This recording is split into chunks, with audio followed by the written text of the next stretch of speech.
As kids, we believed everything that was taught to us in school. After all that information came from learned professionals. But as it turns out, you shouldn't really believe everything your teachers taught you. This is because that public and private school curriculum is much like the internet, full of lies. And also a lot of other stuff too. Here are 20 lies that we learned in school. Christopher Columbus discovered America. Ask any first grader who discovered America and they'll say one name, Christopher Columbus. I've even referenced it in a few videos myself, and we even have a day named after the guy. But as it turns out, that is a completely false fact. Good old Chris Columbus didn't even set foot on American soil. He made it as far as the Caribbean, but that's about it. Oh, and by the way, he actually wasn't the good guy we all thought he was. He actually brutalized, terrorized, and enslaved the people living in the Caribbean pretty much as soon as he landed there. So yeah, the next time we're celebrating Columbus Day, just remember that good old fact. We definitely use more than 10% of our brains.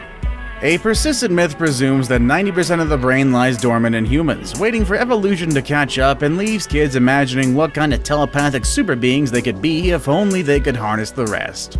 Why is that though? Well, it's because it's been a regular discussion in science class. In reality, we humans use all of our brains, there is no scientific evidence to suggest otherwise, and the 10% myth probably comes from a misquote attributed to Albert Einstein. Ben Franklin and his kite. Mention Ben Franklin and one immediately conjures up an image of the guy flying a kite with a key attached to it during a thunderstorm, as it should because he was after all best known for using the said things to discover electricity, am I right? Well, actually, that's wrong. That event, no matter how iconic it was, almost certainly never happened. The popular legend probably comes from a key on kite and thunderstorm scenario Franklin wrote for a popular publication. While he wrote about it, he didn't actually get into doing it. The Food Pyramid of Death. Follow the food pyramid and lead a healthy life. That's the information that got crammed into our brains, and I still vaguely remember posters of this plastered on the walls of grade school, and even high school classrooms. But instead of being a guide for being healthy, following this outdated guideline was actually proven to decrease a person's lifespan rather than increasing it. The classic food pyramid has contributed to epidemic levels of obesity, diabetes, and heart disease. The U.S. Department of Agriculture sets nutritional guidelines for schools and the military, but also represents the agricultural industry.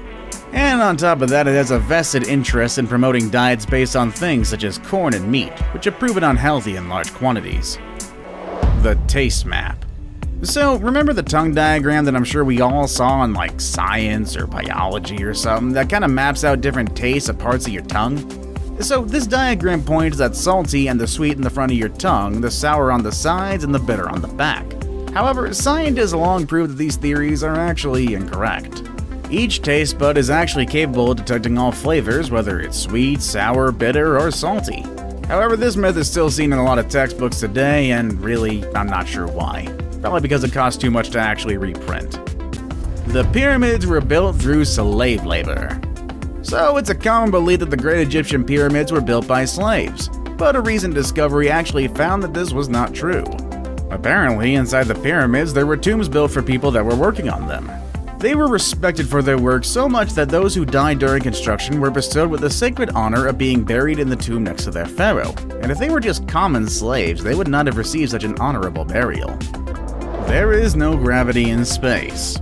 So everybody hears that there's no gravity in space. I'm pretty sure it's a line used in a lot of movies and a lot of science classrooms as well. We're all captivated by the concept of zero gravity that we fail to realize the truth, that there is in fact gravity in space. It's actually a lot weaker than the gravity we feel on Earth, but it is there. The gravity keeps the moon in orbit around the Earth and the planets in orbit around the sun. So you can imagine what it'd be like if there's absolutely no gravity. It's gonna be a complete and utter disaster. Napoleon is short. So Napoleon is known for two things. One for being a master tactician and the other one for being extremely short. He was actually so short reportedly that the Napoleon complex, a condition wherein a person suffers from a severe inferiority complex, was named after him. However, the truth is he actually wasn't short at all. The main reason why we believe this is because he was recorded as being 5 foot 2 inches tall, but French inches were used as the unit of measurement. Using modern international units, he would actually be about 5 foot 7. Maybe a little short by today's standards, but back then it was actually pretty average. Real primary colors. So what are the three primary colors? Generally accepted as red, blue, and yellow, right? This is something that we're all told as kids, and for many years we were taught that primary colors actually can't be made by mixing other colors together. But we mix any combination of the three to make other colors. Sorry to tell you this, but your childhood was a lie. The main criteria to be a primary color is that it's not possible to create that color by mixing two other colors. Blue and red actually don't fit that criteria. You can make red by mixing yellow with magenta, and you can make blue by mixing cyan with magenta. Color theorists have worked this out by the end of the 19th century, but for some reason never made it into school books today. The proof is in your color printer cartridges. They actually come in cyan, yellow, and again, magenta, which are the real primary colors. The United States gave birth to democracy. The rise of the US undoubtedly shattered the era of kings and queens ruling over monarchies, which had existed in Europe for centuries. There's no question about that, despite the fact that we still have a Queen of England and such. But when it comes to coming up with the Americans' claim to be America's greatest gift to the world, well, the Greeks are gonna have something to say about it. Way before even anybody thought that America would even exist, at around 507 BD to be specific, it was the Greeks who came up with the system of government most countries use today. They called it Democratia, which is a direct rule of the people that included three branches of government. Edison invented the light bulb. Children learn early on that Thomas Edison's incandescent light bulb is one of the most important inventions in US history. That does have some truth to it, but it's only about half true. While there is no question that Edison was a brilliant mind for inventing things, he was also excellent at marketing himself. Edison successfully sold himself as the lone genius inventor, but the light bulb actually came from a group effort by scientists who were sometimes collaborating, sometimes competing to bring light to the world. But Edison got the last laugh. You'll never walk around without a calculator. Pretty much me and every school kid that I grew up with is laughing at this one. Ever wonder why your teachers force you to solve complex math problems without the use of calculators? Well, according to them, people need to know the pen and paper process because we will never be walking around all day carrying calculators everywhere we went. All teachers who said those words are hanging their head in shame right now because according to a recent survey, 96% of Americans carry around phones that contain at least a basic calculator app. Using a calculator, phone app or otherwise, in some exams is still considered cheating though, so kids, you gotta learn your math properly. Or unless you can sneak it in, of course. Diamonds come from coal. Diamonds are formed when coal is under intense pressure for incredibly long periods, right? Even Superman himself demonstrated this fact in one of his early movies by using his super strength to squeeze coal into a diamond. In reality, though, that's nearly geologically impossible. In fact, coal forms virtually no diamonds. They're created in a variety of ways and places, including in the Earth's mantle and at asteroid impact zones. Chameleons change color for camouflage. Chameleons have the remarkable ability to change color, but not actually for the reasons we've been taught in school. For the longest time, chameleons used their color-changing capabilities to seamlessly blend in with their background to avoid predators. However, it's actually more akin to mood-changing rings rather than, let's say, the mimic octopus. Some chameleons change with the temperature or amount of stress they're experiencing. Others change colors to warn other lizards of danger, and of course, some males brighten things up to attract female chameleons. Touching frogs or toads will give you warts.